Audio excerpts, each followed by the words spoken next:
The trucks rolled into eastern Ukraine at dawn. Not tanks, not soldiers, mining rigs, American flags, earth scanners, engineers in helmets, not uniforms. On the edge of the Donbass, a new sign went up. Strategic Reconstruction Zone, access restricted. No Chinese contractors. No silent third-party bids. Just a quiet clause buried deep in EU-Ukraine agreement. No participation from nations aiding the Russian war effort. That one line didn't make headlines in Beijing. But in China's southern mining towns, furnaces started cooling. Shipments were delayed. Factory lines went dark. No shots were fired. No sanctions announced. But China was gone from the table. This wasn't punishment. It was precision removal. So here's the question. If the world rebuilds without China, who does it need and who gets left behind? In southern China, the belts kept moving. Until they didn't. In a rare earth facility on the edge of Guangzhou, a supervisor stared at an empty order screen. No new shipments. No updates from the clients in Europe. Just a flashing cursor. Waiting. The factory wasn't told to shut down. But the workers were told to go home. Cooling maintenance, management called it. Then it happened in Sichuan. Then in Jiangxi. Then in Yunnan. By the end of April 2025, over a dozen rare earth refineries across China reported temporary halts. Some blamed local energy policy. Others cited technical upgrades. But internally, everyone knew the materials weren't coming. The missing source? Ukraine. Not the headlines, not the front lines, but the graphite veins, lithium deposits, and rare metals buried beneath the war-torn ground. China never formally owned those mines, but through shell companies and silent partnerships, it sourced thousands of tons quietly. No logos, no flags, just ore. Now, those channels were sealed. A single line in EU.Ukraine contract rewired the rules. Priority access granted to American firms. No participation from nations materially supporting the Russian Federation. No one said the word China. They didn't need to. The symptoms of disappearance. In Guangdong, a major EV battery manufacturer pushed back its May production schedule by 3 weeks. The reason? Lack of high-purity lithium hydroxide. In Ningbo, a magnet coil producer began sourcing lower-grade raw input. Within 10 days, their rejection rate spiked by 42%. Phone assembly lines in Dongguan paused shipments to Korea. Laptops delayed. LED screens re-inspected. Clients overseas requested full traceability reports for materials that no longer passed. One sourcing manager in Shenzhen said it bluntly, "We still have factories. We just don't have input." Markets respond to ghosts. The reaction wasn't televised, but it echoed through the numbers. Lithium hydroxide prices rose 47% across China by late April. Graphite supply timelines doubled, from 30 days to over 60. Battery-grade rare earth elements like neodymium and dysprosium became request-only commodities. By the second week of May, CATL's share price dropped 12%. Smaller exporters in the green tech sector lost 18 to 25% in value. Some were quietly delisted from foreign stock exchanges. Not for fraud, but for strategic sourcing risks. The Shenzhen Technology Board, usually a bellwether of high growth, flatlined. Yet official Chinese media didn't report a crisis. Instead, it ran features on eco-innovation zones and green transition leadership.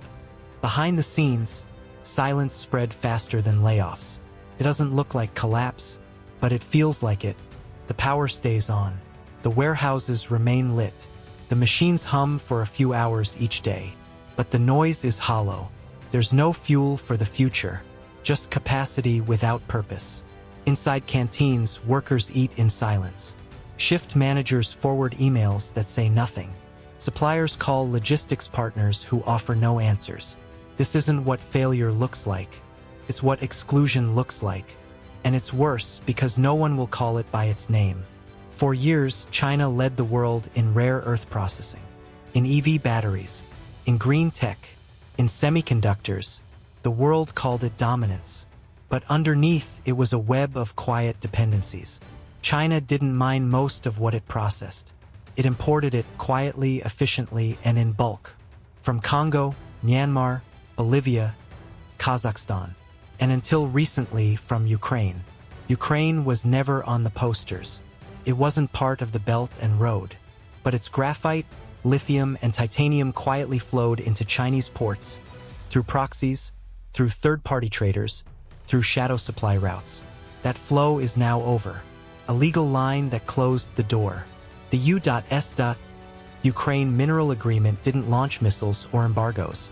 It launched paperwork, detailed, binding, built to last 10 years. It prioritized American companies, gave them first rights, and included the line that made everything shift. No access shall be granted to entities supporting the Russian war effort, directly or indirectly. No need to mention China. Everyone understood who was excluded. What happened next wasn't immediate. It was methodical. Procurement teams across China started receiving silence from old vendors. Third-party intermediaries became unreachable. New documentation rules in Kazakhstan. Suspensions in Serbia. Western buyers demanding certificates of origin signed, verified, and NATO-compliant. China's material pipeline didn't snap. It evaporated, trying to replace the irreplaceable. Domestic mines couldn't fill the gap. Not fast enough. Not clean enough. China's own lithium isn't as pure. Its graphite mines are old, fragmented, or reserved for defense use. Heavy rare earths, used in magnets and missiles, are still partially imported from war-risk regions. A producer in Sichuan tried to adapt, switching from Ukrainian flake graphite to African substitute. The chemical profile failed 3 out of 5 quality checks. Shipments were canceled, refunds issued, buyers walked. The factory stayed open, but production shifted to trial mode. They now run 4 hours a day, just to keep the machines warm. Washington's strategy was simple: draw a new circle. No tariffs, no blockades, just a redraw. The new circle doesn't include China, not because of ideology, but because of enforcement. The United States didn't just sign a deal. It backed it with teeth: origin tracing technology, military-enforced shipping corridors, legal clauses copied into future trade agreements with Australia, Canada, and Poland. China tried to respond, but offers of cheaper prices or faster turnaround didn't matter. Not when the minerals themselves were now under new law. Supply chains aren't just metal and oil. They're about trust, and China no longer holds it. Factory is not a strategy. China still has ports, still has workers, still has scale. But the one thing it doesn't have anymore is control of entry points. It's been outmaneuvered, not by war, not by sanctions, but by contract design. And while the world moves on, shipping or westward, locking up access, building compliance walls, Beijing's industrial giants are discovering the cost of building everything on top of what they never truly owned. On the outskirts of Suzhou, a factory that produces magnet cores still runs its conveyor belts. Not for customers, but for maintenance. We need to keep them moving, the supervisor says. Rust forms faster when the machines stop completely. Inside the loading dock, 7,000 finished units sit wrapped in export-ready plastic. No shipping labels, no destination. The client, a European electric motor manufacturer, canceled the order, not because of quality, but because the magnet's rare earths no longer came with a clean certificate of origin. The ore had once passed through 3 countries before arriving in China. Now that chain is flagged. The shipment can't clear US or EU customs. The order died silently. The quiet domino. This isn't a one-factory problem. It's systemic. In Shenzhen, an EV battery component supplier delayed salaries. In Jiangsu, a precision glass firm canceled its new hiring plans. In Chongqing, a robotics assembly partner switched to part-time shifts. Each case sounds different, but the pattern is identical. Orders are slowing, not because demand is down, but because compliance is up. And China's system isn't ready for that kind of friction. A purchasing manager from a mid-sized electronics firm put it simply: We can build anything. But now they're asking, where did your lithium come from? Margins that don't exist anymore. Prices went up. Margins went down. Then came the silence. High-purity lithium jumped 46% between February and April. Substitute materials, where available, couldn't meet tech-grade thresholds. Error rates doubled in capacitor production. Customer complaints tripled. To maintain contract fulfillment, some exporters tried to absorb the cost. But it didn't last. In the past 60 days, 4 major suppliers on the Shenzhen Tech Index issued downward revisions. CATL stock dropped 12%. A leading magnet alloy firm was quietly delisted from its European partner exchange due to traceability risk. Official statements spoke of strategic adjustment. Investors used different words: loss of credibility, deadlines without delivery. Delivery windows are sacred in the export economy. But the materials don't arrive on time anymore, or don't arrive at all. Graphite shipments from Africa stalled due to inspection policy changes. Lithium from South America was redirected to US-approved routes. Chinese buyers, even when paying premium, found themselves outside the preferred buyer lists. In Guangdong, a cargo port saw outbound container volume fall 22% in March. Customs forms now take longer, reviewed by foreign buyers with new legal filters. A single missing field can delay an entire week of shipping. Every pause costs money. Every delay costs trust. And trust, once gone, doesn't come back with a discount. Meetings without meaning. Inside boardrooms, the language has changed. Less talk of expansion. More about resilience, buffer, and alternative flows. Yet no one can name where those alternatives will come from. Charts are drawn. Scenarios discussed.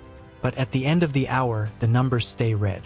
Some companies float plans to move assembly to Southeast Asia. Others propose partnering with local firms in India or Mexico. But those options still depend on the same raw materials. The core issue isn't geography, it's access. And that access is now political. Survival mode without a crisis. No public panic. No bankruptcy waves. Just a slow grind down. Employees aren't fired. They're on hold. Investors aren't fleeing, they're waiting. Factories don't close, they idle. And idling in China can last a long time. But for an economy built on momentum, stasis is deadly. The machines are still here. The workers are still ready. But the question echoes louder each week. What do you build when you no longer control the material that makes the future? Chun wakes up at 6:30 a.m., just like always, puts on his uniform, checks the schedule board outside his dormitory.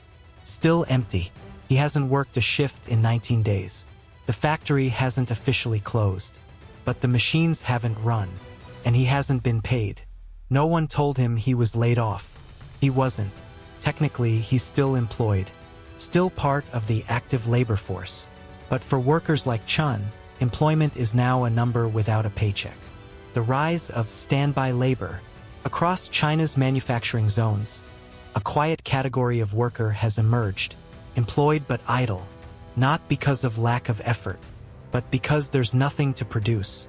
Factory after factory has entered what HR departments call flex time mode, which means no set hours, no formal dismissal, no income guarantee. In some cases, workers are offered 10 to 30% of their original wages. In others, nothing. But quitting would void their dorm housing. Staying gives them hope, so they stay. No work, no exit. For rural migrants, going home isn't an option. Debts remain. Families depend on remittances. And most still believe the machines will turn back on. A labor NGO in Guangdong reports that over 1.2 million factory workers in southern provinces are currently on hold. That's more than the population of Dallas. Floating, unpaid, unrecorded. Official labor data hasn't moved. Why? Because none of these workers are considered unemployed. They haven't been let go, so they don't exist on the spreadsheets. Pause becomes permanent, and no one has to report a crisis. The new graduate dead end is not just factory hands. It's engineers, chemists, technicians. In 2025, China will graduate over 11 million students, most trained in strategic sectors, materials science, robotics, environmental systems. But where do they go when hiring freezes stretch across every upstream-dependent company? A job platform in Shanghai shows this year's job offers in battery technology are down over 40%. Dozens of job fairs have been canceled. Hundreds of postings have disappeared within hours of going live. On Xiaohongshu, students share spreadsheets of firms still hiring. The columns are mostly empty. One post reads, "Applied to 76 companies. Got 2 interviews. Still waiting." The post was deleted. The account went quiet. Silent fractures. Workers aren't protesting. They're adapting. Some stream online to make tips. Others take underground delivery gigs. Many just wander the cities during the day, keeping their uniforms on, in case they're called in. But no one calls.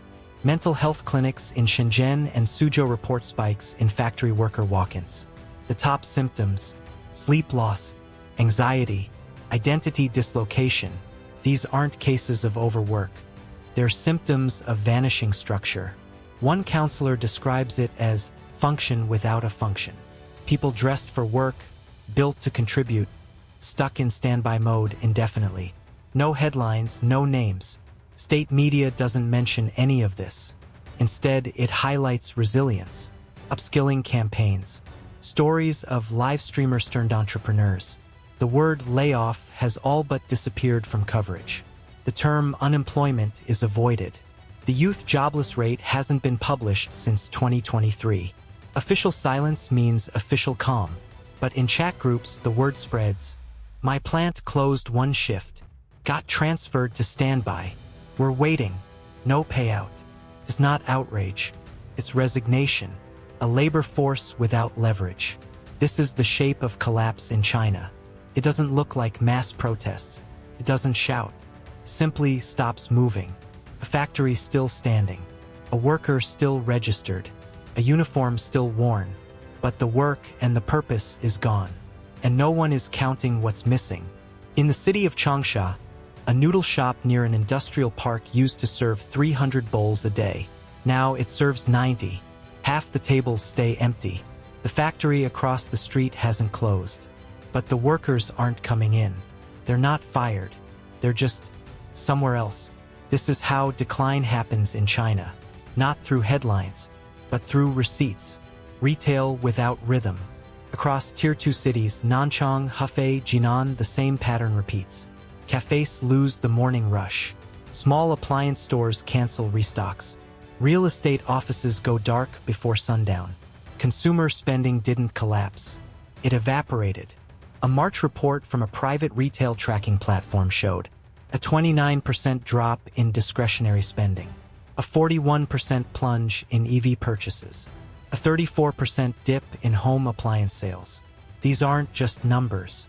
They're missed birthdays, canceled plans, empty stores that no longer pay rent. Confidence doesn't announce its exit. In Suzhou, a mid-tier logistics firm laid off 15% of its staff. Not because of bankrupt clients, but because their clients quietly stopped shipping. Containers go unused. Credit gets pulled back. Warehouses remain open, but nothing comes in. At Bank of Ningbo, data flagged a strange pattern. Early mortgage repayments surged. ATM withdrawals rose by 12%. Credit card limits were slashed without warning. Why pay your loan early? Because you don't trust your next paycheck.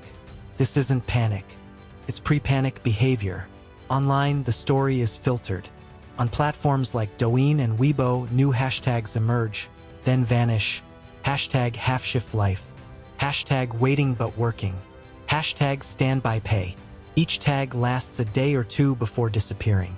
Instead, users are redirected to upskilling content. AI courses, digital entrepreneurship, live stream seminars on how to build your brand. The message is clear. If the system stalls, turn inward. Blame yourself. And so they do. Global clients redraw the map. While local life grinds down, foreign boardrooms are moving faster. After the U.S. Ukraine mineral deal, Western buyers didn't issue threats. They issued red lines. In April, German EV makers cut sourcing from Chinese magnet suppliers by 27%.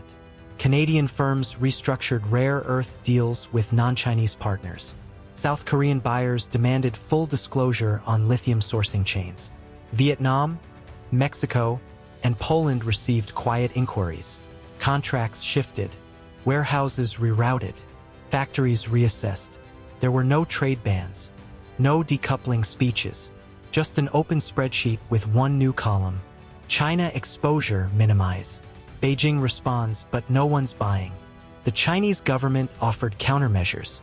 Infrastructure bonds. Export rebates. RMB settlement deals with Global South nations. But the issue wasn't money. It was trust. Western frameworks, like the U.S. Ukraine model, don't just allocate resources. They enforce alignment. They reward predictability. And in 2025, predictability no longer lives in Beijing. Diplomats visit. Deals are proposed. But beneath every meeting lies a silent hesitation. If we tie our materials to China, will our buyers start walking away? Still here, but not at the center. China hasn't collapsed. It hasn't disappeared. But it has shifted from the core to the periphery. Its factories still run. Its ports still process. But the world now builds redundancy around it. Not through attack, but through indifference. This is what being replaced looks like in slow motion. Not failure, just quiet substitution. One contract at a time. There was no blockade, no explosion, no dramatic collapse.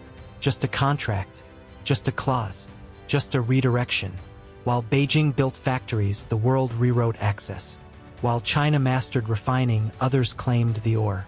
The shift didn't come with shouting. It came with silence, on shipping docks, on HR rosters, inside idle machines. Now, the global map has a new shape.